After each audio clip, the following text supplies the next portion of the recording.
I enjoy producing movies like this. I like big pictures, and it's a real challenge for a producer to produce this movie. Making any film is a challenge.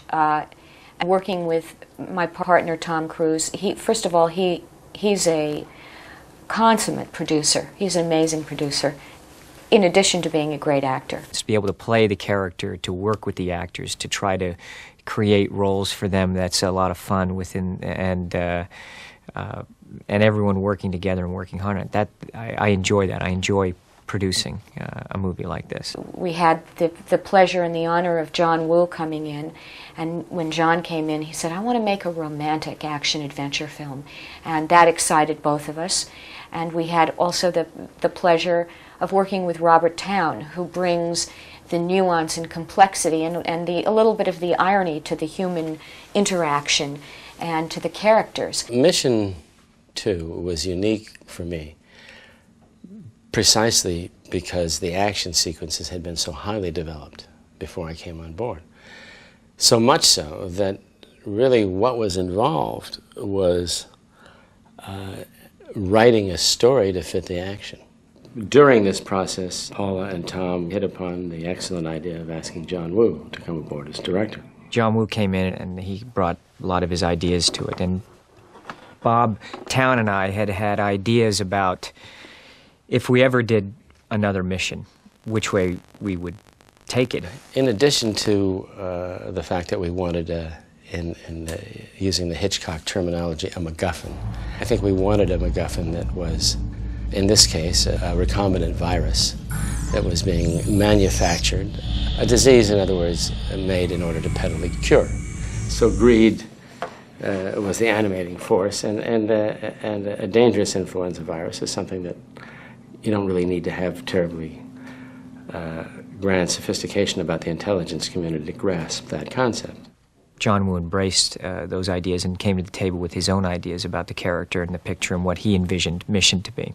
He wants every episode have a different look, a different kind of style, and directed by a different kind of director. The reason he wants me, he wants the Mission Impossible to have a lot more of an emotional and romance.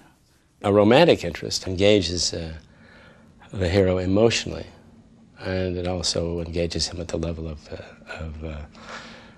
exercising his skills in the service of, in this case, trying to save somebody's life that he cares for and possibly loves. You gonna try and force me to do this? Generally, I don't favor coercing someone, not when there's a chance my life could end up in their hands. Is that the only reason? Can you think of a better one? Me? No.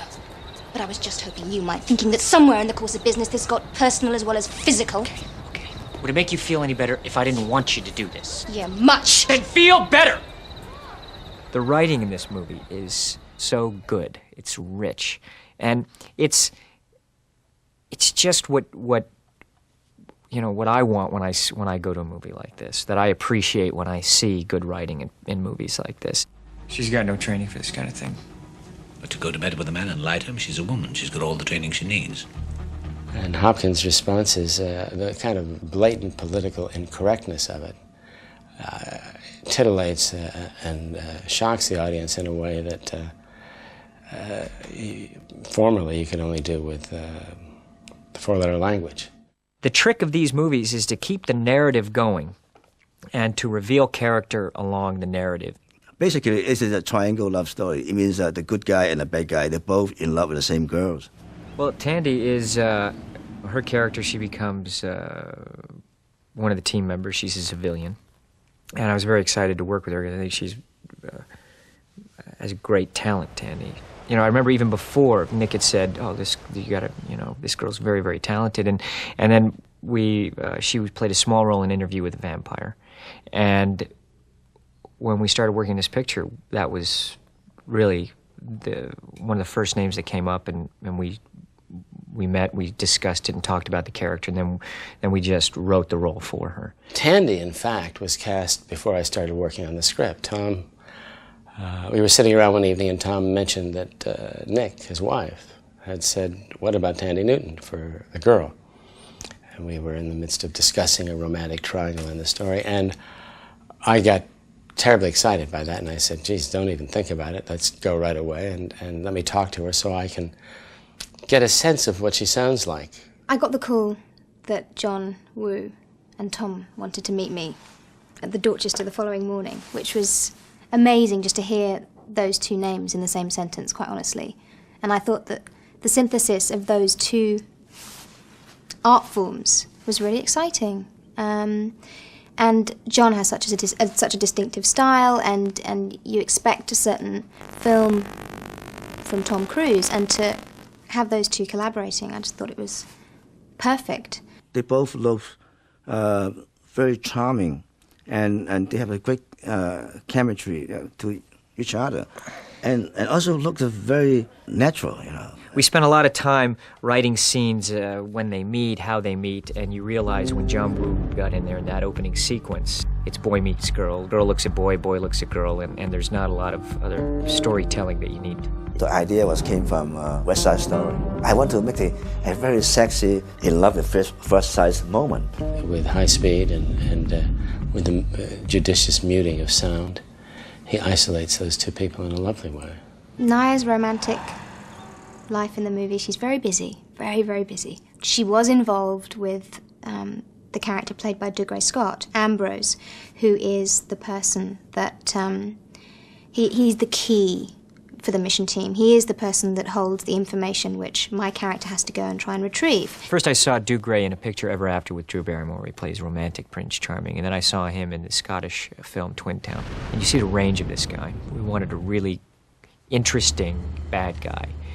And a complex bad guy, as complex as you can get with a Mission Impossible bad guy. When I see Dougray Scott, and I find out one thing, he have got a great eyes. His eyes tell everything, tell a lot of story. That's what we want. That's what we're looking for. We want a real human being, a real guy to play the bad guy. In the movie, the story revolves around three characters: Ethan Hunt, obviously, my character, Sean Ambrose, and Tandy Newton's character. And it's a real sort of triangular relationship in the movie. Well, you know, look, I get to work alongside and sandwich between Tom Cruise and Dougray Scott. It's not really that bad for 6 months. Sean Ambrose, he's obviously become disillusioned with being in sort of Ethan's shadow all the time, and he decides to, he wants more power than that, so he sort of turns, you know, to the other side. He sort of forms this sort of renegade band of ex-special forces people. Well, Sean Ambrose, again, is a man who is fueled in part by being avis to Tom's hurts, which is something invariably frustrating about not only being number two, but having to literally subsume his own identity into Tom's when Tom was not available. He couldn't even be himself. He had to, I mean, if there really needed to be something, he had to be Tom. Dougray just, you know, kicked it. Everyone did. Tandy did. Tandy's like out of the park. It was fun to see their rushes and fun to work on the scenes with them. How in the world did you find me? How I usually find you, Naya. Magic. She did it. She's in the compound. Yeah? We just rolled up a snowball and tossed it into hell. I mean, Ving's just, he's just great to work with. You know, I like what he brings, almost, you know, the charm that he brings to that character. Outside of Tom, I'm the only returning member of the IMF team. He's a computer expert. And also now, with John Woo's production, it has me using some firearms. This film is driven by the character relationships. Action is used to enhance the moment-to-moment reality of the plot. Oh, I'm mad now.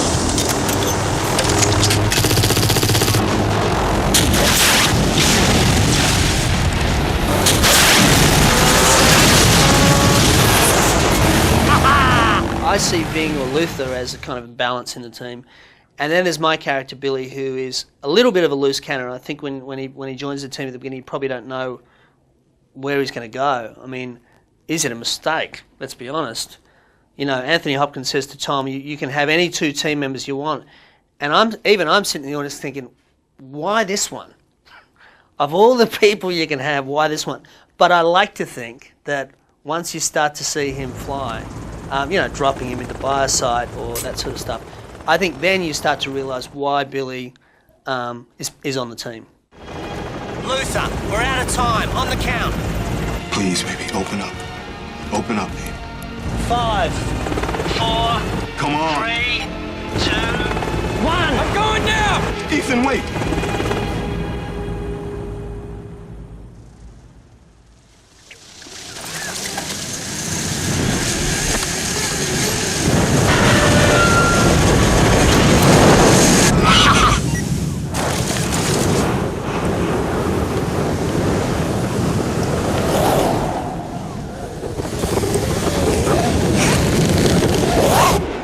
I have a pretty good instinct about action.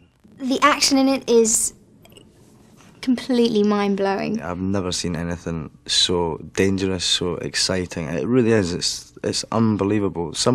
They invented some techniques for this movie that have never ever been done in a film before. I think John Woo's eye and vision of the whole piece. I think this is an action film unlike any action film that I've seen because it's not action for action's sake.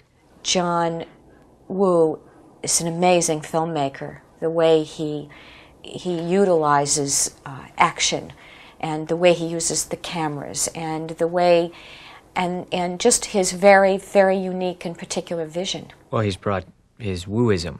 You know, John is, first of all, I admire him as an artist and a human being, and I think that reflects in his movies, even though there is a violence in his picture, but there's a humanity that he has as a person that I think carries over in every shot of his. He can just create this visceral, emotional action. His frames carry a poetry in the way that he cuts them together. It's like a dance. His action sequences are what Yeats said of Ireland. It's a terrible beauty, you know, an emphasis on both words. And it's fascinating to watch him. You know, that's Woo. He's the man, you know, that's why he's the man. He's the Woo.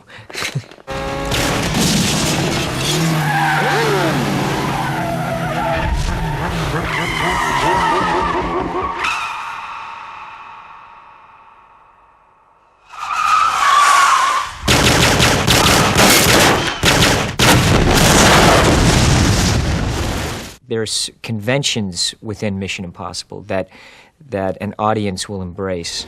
I felt out of any picture that I've made, this, for me, could be fun to have sequels. Because they're different. Every single one, every environment, every mission he goes on, everything they do is different every single time. I love what I do, and I feel a responsibility. Just the position that I'm in is rarefied. You know, I don't ever want to take advantage of that, so I appreciate it when I go to a movie and I see that level of effort in there, and I'm committed to what I do. I can't help it. I love it.